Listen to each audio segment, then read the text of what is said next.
Boa tarde, é um prazer imensurável estar aqui com vocês mais uma vez, né? Hoje vamos falar de um tema importantíssimo que está sempre interligado em a dificuldade em falar não, né? Então esse tema é um tema muito abrangente, esse tema ele está sempre muito ligado com a dificuldade em agradar as pessoas, né? A partir do momento que eu falo não, muitas vezes, inconscientemente, eu tenho momentos em que eu não posso correr o risco de ser rejeitada. O que nós temos que observar? Segundo a Organização Mundial de Saúde, nós temos um percentual muito grande com relação ao posicionamento das pessoas que têm a dificuldade em falar não. Por quê? Nesse momento, vão ter pessoas que muitas vezes não vão conseguir dar o feedback, né? Com relação, mas não por quê? Por que você quer dizer o não? Né? Então aí eu vou ter que ter muita compostura, eu vou ter que ter muitos mecanismos para que eu me fortaleça psicologicamente para eu explicar o porquê dos nãos. Nós temos que observar que essa dificuldade em dizer não, ele sempre vai estar entrelaçado 50% com relação ao nosso posicionamento da infância, né? Com a dificuldade de ser agradável, com a dificuldade de muitas vezes não ser rejeitada, com a dificuldade de muitas vezes saber se ponderar o porquê que nós estamos dizendo não, né?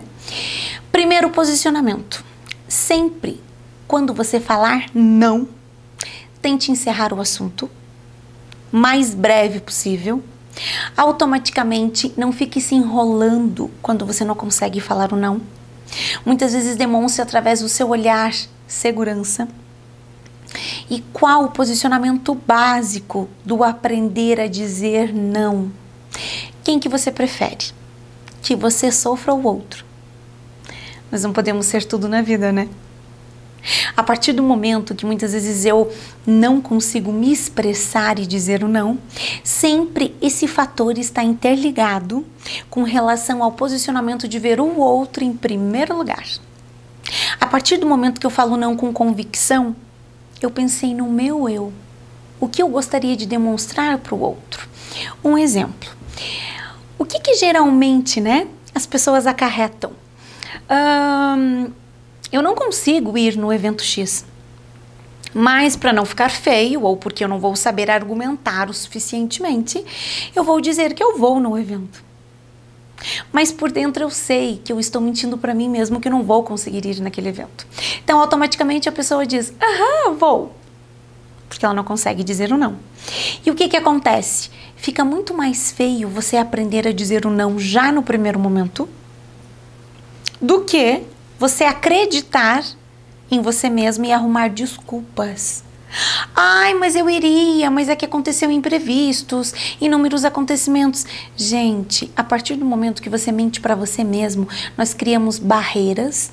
Muitas vezes essas barreiras, elas vão impedir que o nosso neurotransmissor, muitas vezes ele reaja com relação ao impulso e que muitas vezes, com tanta desestrutura em cima disso, nós vamos passar mal. Porque na realidade eu vou ficar remoendo situações, né? O porquê que eu já não falei não, se eu sei que eu não posso ir no evento tal. Automaticamente vai acontecer na parte neuropsicológica uma leve afrouxamento na fenda sináptica, que é onde passa de um receptor para o outro. Isso é causado por uma desestrutura emocional muito grande e a partir do momento que você mente para você, você se boicota. Automaticamente é claro e óbvio que você vai começar a desencadear sintomas opressores a você mesmo. Desânimo, fadiga, mau entendimento de si mesmo, estresse e principalmente oscilações de humor. A partir de hoje, você que está me ouvindo aí da telinha, que muitas vezes tem dificuldades em dizer o não, comece a perceber quem é mais importante para você, você ou o outro. A partir do momento que muitas vezes eu me dou escolhas, o nosso cérebro ele sempre vai no boicote da escolha. A partir do momento que eu penso não, em primeiro lugar sou eu, em segundo lugar eu, em terceiro lugar eu. Aí automaticamente você não vai começar a dar escolhas para o seu cérebro. Então automaticamente ele vai apenas para o plano A, certo? Que é o não ter escolhas. Segundo posicionamento, repita várias vezes para você.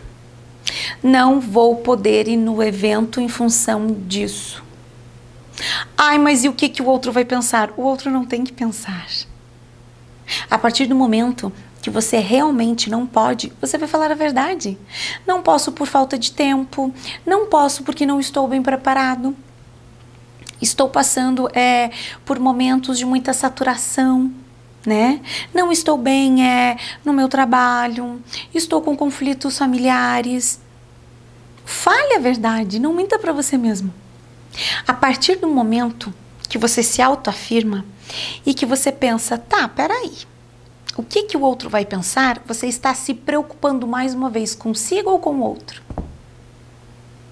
A partir do momento que você para e pensa, não, para eu falar, para eu sentir, eu vou ter que muitas vezes pensar somente no eu interior.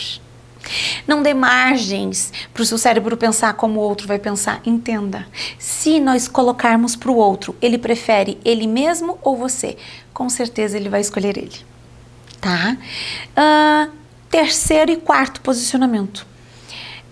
Vocalize várias vezes, principalmente na frente do espelho. Crie os seus próprios argumentos, fale a verdade e seja muito breve no assunto. Não fique dando muitas explicações. A partir do momento que nós damos muita explicação, nós estamos sentindo a necessidade do quê? De ser agradável novamente. Entenda, se o outro identificar ou perceber que muitas vezes você está dando muitas respostas, o outro vai ter a necessidade do quê? De instigar com mais perguntas, até ele ganhar o não pelo cansaço. Tá? Então, perceba-se, é muito importante para a nossa saúde emocional, para a nossa saúde mental, dizer os nãos. O não significa processo de autoafirmação. O não significa você se empoderar, você fazer as suas vontades surtirem efeito. Sempre, diante dos fatos, observe-se também. A partir do momento que o outro seja incisivo, ou outro seja do mecanismo de defesa chato, será que muitas vezes ele não está pensando nele também? De querer que você realize a vontade dele e não é a sua? Então, a partir desse momento que você consiga detectar, mais uma vez você vai se assegurar que o quê? Que o seu não tem valor. Comece a praticar, comece a explorar, tá? O não é uma palavra que pode ser empregada sim, com muita sutileza. Não é obrigada você já falar não. Fale gentilmente, olha, infelizmente não poderei ir no seu evento nesse momento, porque tem um outro compromisso familiar. Então não é preciso você ficar abrindo lacunas. Ai, mas qual é o compromisso familiar? Fala com uma fala centrada, fala olhando nos olhos da pessoa, fecha o semblante, fala firmemente. Seja breve, tenha o conteúdo abrangente que abranja a tua necessidade do delegar o não e automaticamente a sua informação vai ser clara. Automaticamente a pessoa que está ouvindo ela já vai ter a retroalimentação e em cima desse posicionamento é o que vai bastar para ela. Automaticamente ela vai pensar, opa, eu não vou mais conseguir ganhar a Maria pelo cansaço, ou a Maria muitas vezes não vai surtir as minhas vontades, porque a Maria aprendeu o quê? A identificar as vontades dela. A Maria aprendeu o quê? A criar as necessidades dela. Geralmente também tem um percentual muito grande com relação a crianças que na infância elas são frutos de pais separados. Porque o quê? Geralmente, quando uma criança tem o posicionamento da dualidade dos pais e os pais se separam, automaticamente a criança vai ter a guarda ou ela vai se posicionar mais com um dos gêneros, né? Ou o pai ou a mãe. Automaticamente o gênero que essa criança ver menos, ou que seja o pai ou a mãe, automaticamente ela vai ter o sentimento de que ela foi rejeitada.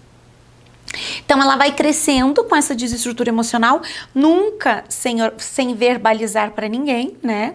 Ela vê que no fim das contas a separação foi boa, mas ela nunca foi trabalhada a essência dessa separação. E automaticamente ela vai sentir a necessidade de ser aprovada pelo outro. Então, dentro da psicologia, nós encontramos sim um forte posicionamento nas pessoas de pais separados e que muitas vezes elas se bloqueiam com o sentimento da rejeição lá da infância, né? Não que essa pessoa seja rejeitada, mas como ela é criança e nunca ninguém criou um novo significado em cima desses aspectos, automaticamente, na singularidade da ingenuidade dela, ela vai sentir sentimentos do quê? De rejeição. Então, automaticamente, qual que é o mecanismo de defesa? Agradar a todos. Esse é o passo previsível. Você que está aí, comece a fazer uma releitura da sua infância. Comece a observar que papel de pais, pai e mãe, está entrelaçado sempre o quê? Papel de homem e mulher. Não tem nada a ver com o circuito correlacionado à estrutura do filho. O pai vai continuar sendo o pai do Joãozinho, a mãe vai continuar sendo a mãe da Mariazinha, e esse circuito se dá o quê? Em fruto do quê? De sentimentos que não são verdadeiros. Então, você que está percebendo seu filho distraído, seu filho diferente, busque a ajuda de um profissional nessa área. Muitas vezes, a fase adulta tem sempre um leque, uma gama de somatizações que ele não aprendeu a dizer o não. E como mecanismo de defesa, ele sempre vai querer ser o quê? Aprovado perante as pessoas. Então, que tal? Vamos fazer um encontro hoje? Não. Fale os porquês, retrate, crie um significado no hoje. Ok? Que eu tenho certeza que você que está ouvindo, você vai se sentir totalmente mais segura, a pessoa que está te impondo vai sentir você totalmente mais segura e as chances de você aprender a falar não vão ser reduzidas cada vez mais, porque a partir do momento que você se assegura naquilo que você quer, poder realmente é querer. Certo? Um grande beijo para vocês, obrigada mais uma vez, né, por todo esse fantástico público que nos aplaude de perto, que muitas vezes, né, eu recebo muito no meu pessoal, né, muitas pessoas fazendo pergunta, parabenizando, né, o programa, a equipe da Nova Era TV.